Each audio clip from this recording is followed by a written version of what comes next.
this morning, and they're going to be helping you at home learn a bit about what prime numbers are. Alright, so let's give a list of numbers here. So we've got 1, 2, 3, 4, 5, 6, and then 1 or 7 as well. So a prime number is basically a number in which only its own number and 1 goes into it. So what I mean by that is 5 is a prime number because only multiples of 5, so its own number, and 1 goes into it. So 2 times 2, so 2 times table doesn't go into 5, 3 times table doesn't go into 5, 4 times table doesn't go into 5.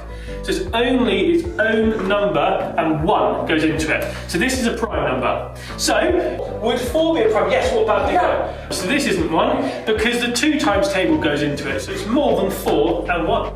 Alright, now a 7. Is 7 a prime number? Go on. Yes. Yes, really good. Because what? It only has 7 and 1 in it. Very good. Now, does that mean 3 then? Is that a prime number? Yes. It is, well done. So, because only 3 and 1 times table goes into it. Very well done. Thank you so much for watching another math tutorial. See you in the next one. Bye.